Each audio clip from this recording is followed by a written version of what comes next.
Hi friends, welcome back to smart Rajeshwari kitchen. ఎలా ఉన్నారు friends? అందరూ బాగున్నారా? ఈరోజు మన ఇంటి రెసిపీ ఉసిరికాయ పచ్చడి అండి. సింపుల్గా ఈజీగా ఎవరైనా సరే చేసేసుకోవచ్చు. ఇలా నేను చేసినట్టు చేసుకోండి, చాలా బాగుంటుందండి. పిల్లలేంటి పెద్దలేంటి బాగా నచ్చుతుంది. ఇలా ఒకసారి ట్రై చేయండి. ఎలా చేశానో ఏంటో ఇప్పుడు వీడియోలోకి వెళ్ళి తెలుసుకుందామా? ముందుగా పూర్తిగా వీడియో చూడండి. చూసి మీకు నచ్చితే లైక్ చేసి, షేర్ చేసి, సబ్స్క్రైబ్ చేయండి. అలాగే మీకు తెలిసిన వాళ్ళు ఎవరైనా ఉంటే వాళ్ళకి షేర్ కూడా చేయండి. మన ఛానల్ సపోర్ట్ చేయండి ఫ్రెండ్స్. చూసారు కదా ఎంత ఎమ్మీగా కలర్ఫుల్గా చాలా బాగా కనిపిస్తుంది కదా. పిల్లలైతే చక్కగా లొట్టలు వేసుకొని తింటారండి. ఎలా చేశానో ఏంటో ఇంకా వీడియోలోకి వెళ్ళి తెలుసుకుందామా? రండి.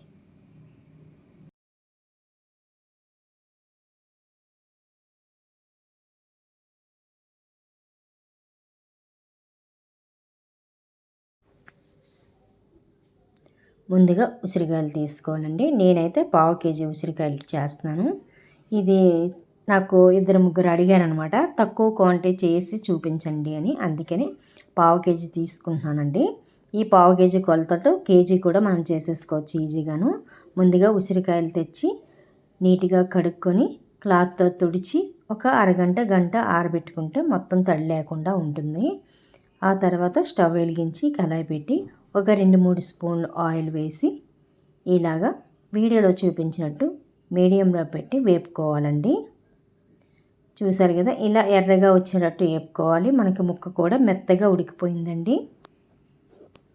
మెత్తగా ఉడికితేనే పచ్చడి మంచిగా ఊరి టేస్ట్గా ఉంటుందండి. మీరు ఇలాగా కాయలు బలంగా చేసుకోవచ్చు, లేదంటే ముక్కలు కట్ చేసుకోవచ్చు, లేదంటే మొత్తంగా తొక్కు పచ్చడిలా కూడా చేసుకోవచ్చు. నేనైతే చిన్న చిన్న ముక్కలుగా కట్ చేసుకొని చూపిస్తున్నాను. చూసారు కదా, గరిటె నొప్పి పెడితే ఎంత మెత్తగా దిగిపోయిందో. ఇప్పుడు తీసేసుకుందామండి.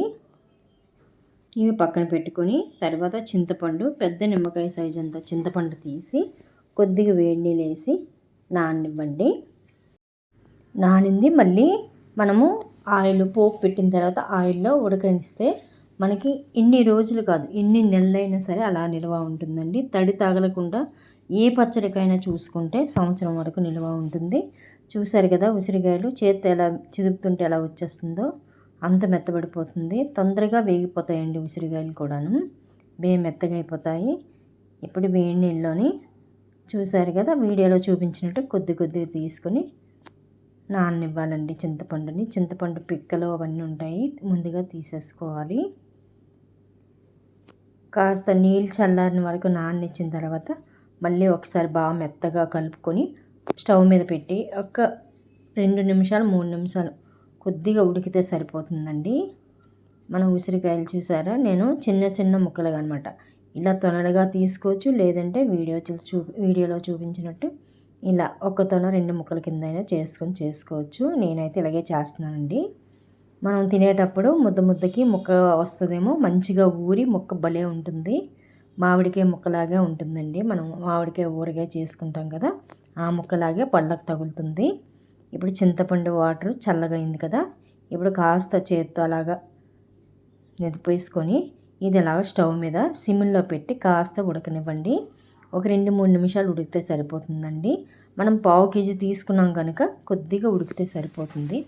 చూసారు కదా, వీడియోలో చూపించినట్టు ఇలా ఉడికితే సరిపోతుంది. ఇప్పుడు ఈ పిప్పులన్నీ మనం ఏదైనా జ్యూస్ జార్ లాగా ఉంటుంది కదా, అందులో వడగట్టేసుకుంటే చక్కగా చిక్కగా వస్తుందండి. ఇందులో మళ్ళీ ఇంకేం నలకలు ఉండవు. ఇది పక్కన పెట్టేసుకుందాము. తర్వాత స్టవ్ మీద కళాయి పెట్టుకుందామండి. కళాయి పెట్టి ఇంకొక 2-3 స్పూన్లు ఆయిల్ వేసుకొని ఆవాలు, జీలకర్ర, వెల్లుల్లి, ఎండుమిర్చి, కరివేపాకు వేసుకొని పోపు వేగనివ్వాలండి.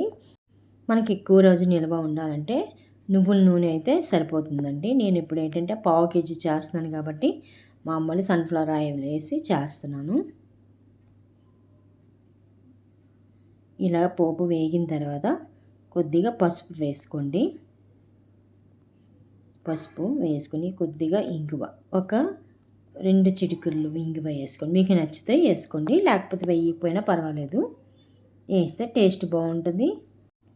అది అయిన తర్వాత మనం చింతపండు ముందుగా గుజ్జు తీసి ఉంచుకున్నాం కదా, అది కూడా వేసుకోండి. అది వేసుకుని ఒక 2-3 నిమిషాలు అలా మగ్గితే ముద్దలాగా అయిపోతుందండి. చూసారు కదా ఎంత చక్కగా వచ్చింది, చిక్కగా వచ్చింది చక్కగాను. ఇప్పుడు ఇది స్టవ్ ఆఫ్ చేసి పక్కన పెట్టుకోండి. ఇంకా ముద్దలాగా కావాలి అనుకుంటే ఇంకా ముద్దలాగా కూడా చేసుకోవచ్చు. లేదు మాకు చిక్కగా కావాలి అనుకుంటే ఇంకొద్దిగా చిక్కగా అయ్యే వరకు ఉంచుకోవచ్చు. చూసారు కదా, ఇది ఇలాగా చల్లారనివ్వాలండి. చల్లారి పక్కన పెట్టుకుందాం. తర్వాత 1/2 టీ స్పూను మెంతులు, 1 స్పూను ఆవాలు తీసుకొని దోరగా వేయించుకొని పొడి చేసుకోవాలి. నేను ఆల్రెడీ మాకు పొడి చేసి ఇంట్లో ఉందండి, అందుకనే పొడి చేసి చూపించట్లేదు. తర్వాత ఒక గాజు బౌల్లోకి ఉసిరికాయ ముక్కలు ఇలా వేసుకోవాలి. ప్లాస్టిక్ కానీ అలాగే స్టీల్లో కానీ కలపకండి, పచ్చడి టేస్ట్ మారిపోతుంది. ఇప్పుడు అందులోని ఒక 2 స్పూన్లు సాల్ట్ వేసుకోండి. అలాగే మెంతు పొడి, ఆవు పొడి 1 స్పూన్ వేసుకోండి. నెక్స్ట్ కారము 4 స్పూన్లు వేసానండి. మీరు ఎంత తింటారో చూసుకొని కారం వేసుకోండి. నేను 1/2 కేజీకి తగ్గట్టు చూపిస్తున్నాను అనమాట. అన్నీ వేసుకొని కలిపేసుకోండి. తర్వాత వెల్లుల్లి, నేను ముందుగా వెల్లుల్లి లేదని వేయలేదండి, తర్వాత తెచ్చి చిన్న ముక్కలుగా కట్ చేసి వేయించి వేసాను. ఇందులో ఆయిల్ కూడా నేను సన్ఫ్లవర్ ఆయిల్ వేసానండి. 1 టీ కప్పు గ్లాసుడు ఆయిల్ వేసాను నేను. మనకి ఎలాగా 1 నెల రోజుల వరకు వస్తుంది, అందుకే ఆయిల్ తక్కువ వేసాను. మనకి ఎక్కువ రోజులు నిల్వ ఉండాలి అంటే కొద్దిగా పైకి తేలేటట్టు ఆయిల్ వేసుకోవాలండి. వేసుకొని ఇలా కలిపేసుకొని 3 రోజుల వరకు పక్కన పెట్టుకోండి. రెండో రోజు మళ్ళీ ఒకసారి మూత తీసి కలుపుకోండి. నేను రెండో రోజు అనమాట మూత తీసి కలిపేసి మళ్ళీ పెట్టేశాను. చూసారా, ఆయిల్ అలా తేలింది, అలా ఉంటే సరిపోతుందండి. మనకి ఎక్కువ నిల్వ ఉండాలంటే ఇంకొద్దిగా వేసుకోవాలన్నమాట. మీరు పచ్చడి చేసినప్పటికే ఆయిల్ సరిపోయింది లేనిది కూడా తెలిసిపోతుంది. మనం ముందు ఆయిల్ వేసినప్పుడు సరిపోయినట్టు ఉండదు. తర్వాత 2 రోజులు 3 రోజులు అలా ఊరుతున్న కొద్దీ ఆయిల్ బయటికి తేలుతుంది, సరిపోతుందనమాట. ఇంకెక్కువ ములిగేటట్టు వేసుకున్నా మనకి సంవత్సరం వరకు నిల్వ ఉంటుందండి.